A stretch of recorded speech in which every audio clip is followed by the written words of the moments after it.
जय भोलेनाथ। जय गुरु देवता, कुल देवता, इष्ट देवता। भक्तों, पुत्रदा एकादशी, जिसको प्रदायिनी एकादशी भी कहते हैं और पवित्रा एकादशी भी कहते हैं, ये श्रावण मास की शुक्ल पक्ष की एकादशी कही जाती है। श्रावण मास की शुक्ल पक्ष की एकादशी के रूप में इसको मनाया जाता है। ये एक ऐसी एकादशी है जिसमें जो प्रधान आपके देव हैं इस व्रत के, वो ब्रह्मा जी हैं, क्योंकि सभी संतानों को प्राप्त प्रदान करने वाले ब्रह्मदेव हैं।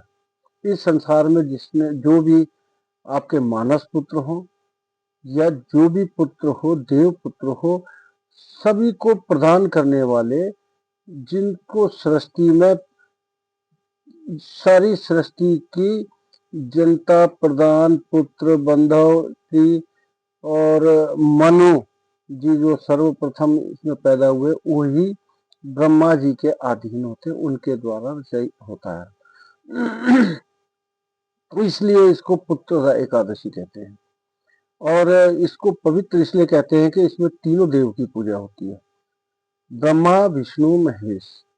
ये त्रिदेव अति उत्तम, मतलब देखिए, सारे एकादशी के व्रत जो है भगवान विष्णु को भगवान विष्णु के नाम है, वही सब देव एकादशियों के स्वामी हैं। लेकिन ये एक ऐसा व्रत है जिसके ब्रह्मा जी प्रधान देव हैं और ब्रह्मा, विष्णु, महेश तीनों की पूजा इसमें की जाती है। ये एकादशी श्रेष्ठ एकादशी है श्रावण मास की। और श्रावण मास जो है वो देखिए श्रेष्ठ, श्रावण मास भगवान भोलेनाथ को समर्पित है, इसलिए यह पवित्र हो जाती है इस श्रावण मास के कारण। इसलिए इसको पवित्र एकादशी भी कहते हैं। और प्रदायिनी एकादशी हो गई और पुत्रदा एकादशी होती। इसमें ब्रह्मा जी के जो बताया कि वही प्रधान देवता हैं और यह व्रत 23/8/2026 को है। क्योंकि इसमें विलंब से एकादशी प्रारंभ हो रही है, ये रात्रि में प्रारंभ हो रही है, लेकिन व्रत जो है इसमें 23/8/2026 को ही रखा जाएगा। और इसका पारण का समय ये क्योंकि लंबा जा रहा है, ये दोपहर को इसका पारण का समय रहेगा। ये द्वादशी के दिन जो 24/8/2026 को है, इसका 1:57 से पारण का समय रहेगा 4:28 तक। यानी कि 1:57 से दोपहर को 4:28 तक इसका पारण का समय रहेगा। इसमें गुड़ की प्रधानता होती है, जो गुड़ पूजा जो की जाती है इसमें, ये साबुत धनिया और गुड़ मिलाकर इसमें प्रभु को समर्पण करना पड़ता है व्रत में। तो व्रती को गुड़ का ही अल्पाहार लेना पड़ेगा, यही श्रेष्ठ है। तो ये 23/8/2026 को इसको व्रत रहेगा, जो रविवार के दिन है।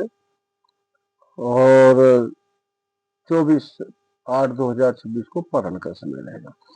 तो इसमें आप जो है देखिए, ब्रह्मा, विष्णु, महेश तीनों की तस्वीर आप इस व्रत में सामने रखकर इस व्रत में घी का दीपक जलाएं, देसी घी का दीपक जलाएं, जो गाय का दूध हो तो अति उत्तम है। रोली, उसके बाद चंदन, उसके बाद ये आपका भोग, गुड़ का भोग लगेगा, साबुत धनिये के साथ गुड़ मिलाकर उसका भोग इसमें लगेगा। तो आप लोग देखिए, इसमें क्या है, इस व्रत को करने वाले को पुत्र पौत्रादि, उसके बाद वैभव, उसके बाद इस समाज में सम्मान प्राप्त होता है इस व्रत को करने वाले को। उसके पिछले जन्म के सारे कष्ट तो हर ही जाते हैं। अत्यंत धन वैभव प्राप्त होता है इस व्रत को करने वाले को।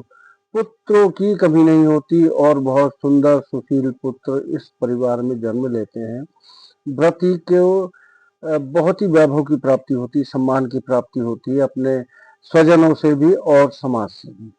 तो इस व्रत का विधान है कि आप इसको ससम्मान त्रिदेवों के समक्ष इस व्रत को करें। बहुत ही उत्तम फल है इस व्रत के करने का। ये एक ऐसा व्रत है जो भगवान विष्णु को समर्पित न होकर त्रिदेवों को है। तो आप लोगों से मेरा विनम्र निवेदन है, इस व्रत में अति श्रेष्ठ रूप से व्रत रहकर आपको पारण करना चाहिए। आपको अति उत्तम फल की प्राप्ति होगी, जैसा मैंने इसमें विधान बताया। आप लोगों से एक और आग्रह है कि आपको कोई और समस्या, किसी तरह की कोई भी जानकारी, अगर अगर कोई भी जानकारी आपको लेनी है, कोई और समस्या आपकी है, घरेलू हो, बाहर की हो, चोरी की हो, या किसी और अन्य आपके घर में परिवार में कोई समस्या बनी हुई है, तो ज्योतिष के माध्यम से आपको उसका समाधान अवश्य बताया जाएगा। आप इस देखिए प्रोग्राम को लाइक सब्सक्राइब कीजिए, फॉलो कीजिए, ताकि आपको नई नई जानकारियां मिल सके।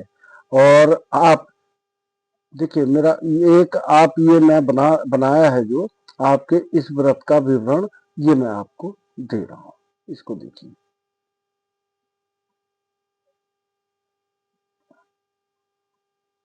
जय भोलेनाथ।